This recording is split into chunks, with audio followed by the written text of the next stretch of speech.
કે આ મનુષ્ય અવતાર આપણને કેમ મળ્યો છે એવું આ વાણીની અંદર કહેવું છે પહેલાં કે મનુષ્ય દેહ મગો તારો જાય, ઓ ભાઈ મારા મનુષ્ય દેહ મગો તારો જાય, ફેર ફરી આવો અવસર નહીં મળે.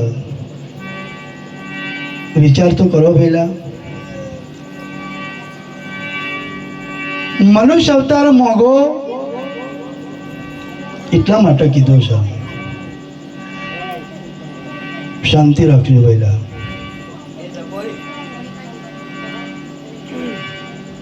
આગળ વાણીની અંદર કીધું મનુષ્ય મર્મના જાણ્યો એનો એળે ગયો અવતાર, પામર પશુ જેવો જાણ્યો એ ભૂલ્યો ભવસાગર. એટલા માટે સંતોષ કહેવું પડ્યું છે મનુષ્ય અવતાર દારૂ પીવા નથી મળ્યો પહેલા. મનુષ્ય અવતાર માંસ ખાવા નથી મળ્યો. મનુષ્ય અવતાર દોડવા માટે નથી મળ્યો. મનુષ્ય અવતાર મોજ કરવા માટે નથી મળ્યો. હા, મોજ કરો એ વાત ચોક્કસ છે, પણ મોજ ભક્તિના આનંદની કરો.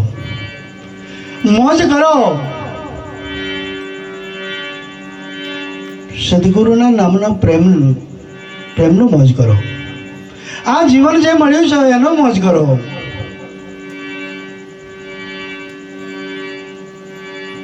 અમે એક જગ્યાએ ભજનમાં જેલા અને હોમાજ ઓશોમાં ઠેકોણની ઓમ બેહની રવાય એવી તાકાત અને પછી કે ભાઈ શેઠી રહો થોડા તમારા ઘરની કોઈક વાટ લઈ જાય એટલે હું કે ખબર છે બાવજી પીએંગે નહીં તો જીએંગે કહેશે. પતી ગયું વાત.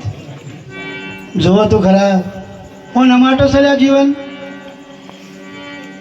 મૂર્ખાઓ જીવન શા માટે બગાડો છો? આપણા કરતાં પશુ હોય ને પશુ ઘણું સારું કહેવાય. ગમણમાં બધી હોય ને ગમણમાં ખૂટ આખો દિવસ સાહેબ એ બળદ ઓળ ખેંચ્યું હોય, ખંધોલો જનો બળતો હોય, આખો દિવસ ભૂખ તરફ બેઠી હોય અને હજુ તમે 4-5 પોટલીઓ તગારામાં રેડીને નાલજો. પીવો ભાઈ, અનુભવ કરો. એમ જેમ ડોકો લાવવા જેવી ચીજ નથી. અનુભવ કરો અને રેડી જોવો એને. અને પાછા હું કે થાક લાજો બાપજી, હું કે થાક લાજો, પેલો નથી થાચો તાણ. આખો દિવસ જેનો ખંધોળો બળ્યો છે, હું એ કહેવા માંગુ છું કે બળદ હારો કાપડે હારા. અને એટલે કીધું છે કે નાથ મોરી વગરનું આ મનુષ્ય બળદિયું. આ બળદ જ કહેવાય. અને આ છે ને માલ પર કાઢ્યું હોય ને તો એ મુવાડે જાય. જેમ કે એને ખબર છે શું મળે એટલે જાય. પ્રિય સર્જનો, સંતો મહાપુરુષ આપણને એ કહેવા માંગે છે ઘણા ખરા હું કે ખબર છે ભક્તિ કરીને શું કર્યું આપણે મરી જવું વહેલા હું કે અને ખાવું પડે ખો. પણ પાછા હું કે કોઈક ભાઈને વિચારીને હોવાળા હોય આવી હોય ને ઓપરેશન કરાવ્યું હોય હોવાળે આવ્યું હોય તો પછી શું કે ખબર છે એડો તળી ના લો અને પછી બકરા તળી ના લો. હું એ કહેવા માંગુ છું જો કદાચ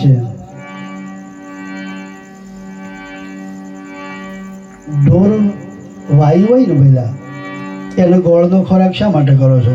એને પેલું તળીને ખવડાવો કે વધારે દૂધ આલે અને ખાય ખરું. અને એટલે સંતોએ મહાપુરુષે આપણને વાણીની અંદર કીધું છે